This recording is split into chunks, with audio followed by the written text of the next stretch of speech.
What a strange day it was Saturday in college football, and I'll get to your Sunday free selections here in just a moment. In fact, let me just tell you, the three games that I'm going to be talking about today are going to be Miami and Los Angeles, Pittsburgh and Cleveland, plus your game between Buffalo and Cincinnati. And so far this season, I am 25-13-2 with your NFL freebies. But Saturday, strange day, and I will certainly delve more deeply into it on this week's edition of the Rear View Mirror Show for your college football action. But just a couple of games I want to quickly point out. First of all, down in Baton Rouge, the Tigers literally fumbled away their chances of going to the Sugar Bowl. Probably, I almost say certainly, fumbled away their chances of Ed Orgeron getting the job on a full-time basis when they lost on a fumble on the last play of the game and lost to Florida last night or yesterday afternoon at home. And talk about sweet revenge and payback for the Gators, because that game was supposed to be played in Gainesville back in October. But because of scheduling conflicts caused by Hurricane Matthew, LSU kind of forced the game to be played in Baton Rouge. Well, Gators got their payback yesterday. Then you go out to Laramie, Wyoming. Yeah, that's a switch, huh? Go from Baton Rouge, Louisiana to Laramie, Wyoming. I'd say that's a cultural change, huh? Yesterday, Wyoming nips San Diego State 34-33. And what a wacky 3 minutes to finish that game. So San Diego State had won 17 consecutive games in Mountain West play and covered 15 of those, 17 straight regular season games. So Wyoming takes the lead on a touchdown pass with about 2 minutes to go. Then Wyoming, 99-play drive in the final minute and 7 seconds to ultimately, you would think, tie the game, and even the potential game-tying score had to be reviewed and overruled. The call on the field was an incomplete pass because it was a throw into the end zone. It was a rebound catch. First, it was ruled an incomplete pass, but then ultimately they said it was a good catch. So all you got to do is kick the extra point, and you're going to live another day to play into overtime. But Rocky Long, the San Diego State coach, decides to go for the two-point conversion, saying that he felt that he had momentum on his side, and San Diego State misses it, and they end up losing the game. So forget about the fact that they didn't cover as a 10-point favorite, but they lose the game outright. I don't get it. I don't get it at all. It just doesn't make any sense to me. And then one of the games I talked about here on yesterday's video report, a game that you had to be very conscious of what was going on in earlier action, because the players certainly were going to be, and that was the Southern Cal game at the Rose Bowl against UCLA. And I told you that Southern Cal was clearly better than 2 touchdowns that they were laying against UCLA, but it all mattered motivation-wise for the Trojans yesterday, because if Colorado and Utah both won earlier in the day, then that game was pretty much for naught for the Trojans, because even though they had won 6 straight games, that they would be eliminated from contention for the Pac-12 South Conference title. So Colorado rallies in the second half and outscores Washington State at home, because the Cougars, they just completely fell apart offensively. Colorado with 28 points in the second half, 10 in the fourth quarter to get the win and cover in a 38-24 home win against Washington State. So the Buffaloes do their part, but then Utah totally collapses. Oregon with 20 points in the fourth quarter, a 13-point underdog. They went outright 30-28 on the freshman quarterback's touchdown pass was 17 yards out with 2 seconds to play to win the damn game. Utah's defense allows 575 yards. I know this for a fact, guys, because I had a 15-time best bet on the Utes yesterday, as did Bob Valentino, who had his first ever 200-dime play on Utah as well today, and that went down in flames. So Utah loses outright. So as I set up that scenario for you, if Southern Cal, playing later in the night, had motivation, which I told you they would if one of those teams would lose, well, you saw what happened. And, of course, they took care of business 36-14 against UCLA. And it set up some wild scenarios out there in the Pac-12. So Colorado can take the South crown if they beat Utah at home next Saturday. Meanwhile, the Northern crown, because Washington State just had its 8-game winning streak snapped yesterday, will be decided in the Apple Cup on Friday, which is going to be Washington against Washington State. Of course, the Huskies rebounded from their loss to Southern Cal last week by taking care of business against Arizona State yesterday. So now the Apple Cup is suddenly worth something, because Washington State and Washington are both tied with one conference loss. So we have a good final weekend of play coming up. But listen, it's all about the NFL today. I think the big play to be aware of today, of course, is going to be Steve Buden's Cali Cartel because well, hey, not only are they going for NFL winner number 12 out of 16 this season, but all those other plays have all been 50-dime releases. Today, their very first 100-dime release. It's their NFL winner number 12 out of 16, their 2016 mismatch of the year. Just like all the other plays, you get it for over half price off. Save $65 by using coupon code CALI, C-A-L-I. Twice as strong as Thursday's NFL winner number 11 out of 15 on New Orleans, twice as strong as Sunday's NFL winner number 10 out of 14 on Washington, and twice as strong as last Thursday's NFL winner number 9 out of 13 on Baltimore. All that and more, plus Matthew Parker's second ever 150-dime NFL release. Props going out to him. He hit 100-dime winner number 5 in a row yesterday on Navy. My God, how easy were the midshipmen? 66-31, getting the job done as a 9-point chalk at East Carolina yesterday. You got that for over half price off as well. And same thing goes today with his 150-dime NFL release. Okay, let's get to your NFL freebies for today.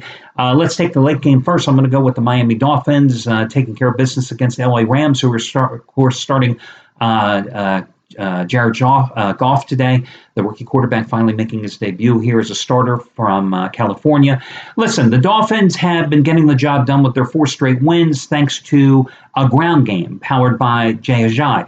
I'm a little bit concerned here, however, with how the Dolphins are going to be able to get that offense going on the ground here today because they have suffered some major injuries to their offensive line.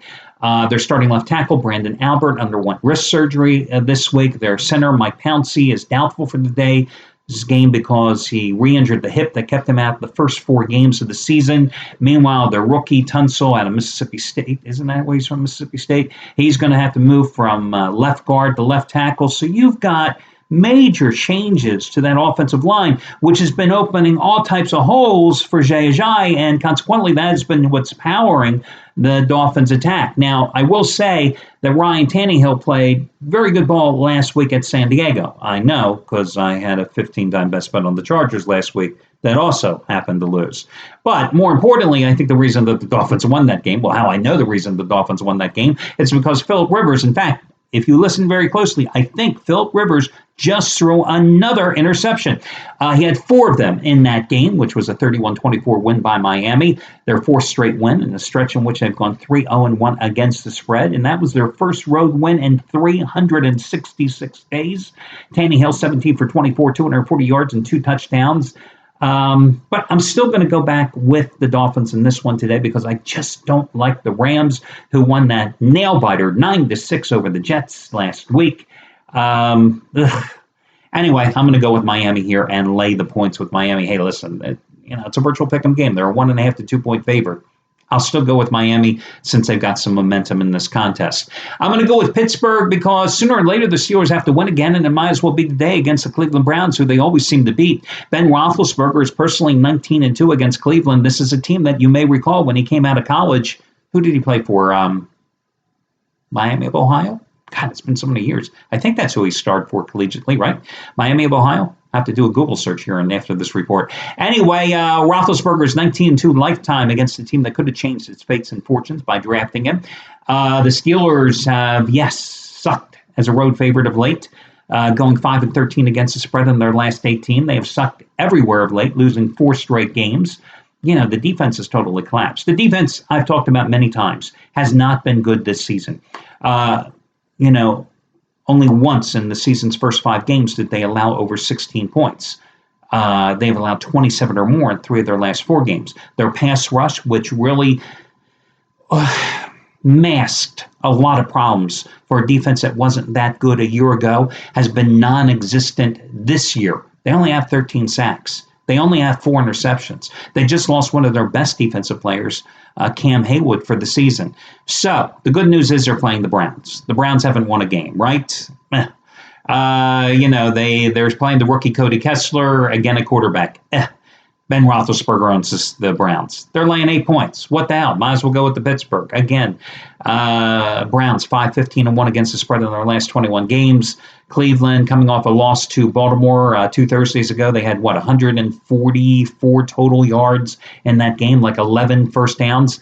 It tells you how good or bad Baltimore is because Baltimore was only up 7-6 in that contest. Your other complimentary play, I am going to go with... I've gone back and forth on this selection, but I'll tell you what, I just cannot get into the Cincinnati Bengals corner here. I know the Buffalo Bills pass defense is awful. I know the Buffalo Bills run defense is awful, but I like the Buffalo Bills offense in here, and I would rather go with the Bills offense rested coming off a bye after that strong performance they had in that Monday night game against a good Seattle defense, even though they lost that game, and I would rather take the rested Bills in a must-win situation than take Cincinnati coming off a short week and a Monday night loss to the Giants and a team that has just been so disappointing all season long. I'd rather go with the Bills plus the 2.5 points. Naturally, I would go ahead and buy this price up to 3, buying the half point as insurance and take Buffalo. The reason I like the Bills here is because LaShawn McCoy is obviously back and healthy. Listen, McCoy looks strong against Seattle with 21 carries for 85 yards. He's had a week of rest, so that hamstring issue is now long gone. It's over 4 weeks old. You got a Bengals team that's 24th in the league in terms of stopping the run, allowing 116.8 yards a game. You had quarterback Tyrod Taylor coming off perhaps the best game definitely the season and maybe of his career with 289 yards passing against a very good Seattle secondary, right? Robert Woods, who they played more in the slot, and the Bills have had all types of problems at the receiver position, had a career-high 10 catches for a career-high 162 yards against Seattle as well. Again, the Bills have Smurfs at cornerbacks. They are going to have a hard time stopping A.J. Green. I can certainly see this game going over the posted price, but the Bengals have shown me nothing defensively this season. So I think in a shootout, I would rather go with Buffalo in this one. FYI, for those of you statistical nuts out of here, teams coming off a bye like the Bills are 14-8 straight up so far this season, 129 and 107. Since 2010. These are just straight up numbers, but I'm going to go with the Bills in this one. Hell, the Bengals only win in the last month and a half has come against winless Cleveland.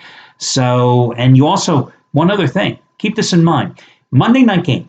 The Giants came into that contest the worst run offense in the league, right? Averaging 69 yards a game or something. They ran for 122 yards against that Cincinnati defense on Monday night. So McCoy and the Bills ought to have a field day here because they entered this game with the number 2 running attack in the league, averaging 155 yards a game. Plus, Andy Dalton does not handle the pressure well, and the Bills can bring the heat. They have 30 sacks on the season. That is number 2 in the league. So I'm going to go with Buffalo, and I wouldn't be surprised if that game goes over as well. Buffalo, Pittsburgh, and the Miami Dolphins are your 3 complimentary plays. By the way, if you're looking for this week's NFL Countdown to Kickoff show, there was no show this week. Steve was unavailable to film it, so can't do it myself. Although that would certainly be entertaining. I could have just put up a picture of Steve and made some bad jokes, and I could have done the commentary, the straight man, and I could have made his jokes as well. But anyway, it'll be back for this week, and it'll be available on Wednesday night, just in time for your Thanksgiving holidays. Talk to you later, guys, and we'll be back here again on Monday to do this one more time. Good luck, everybody.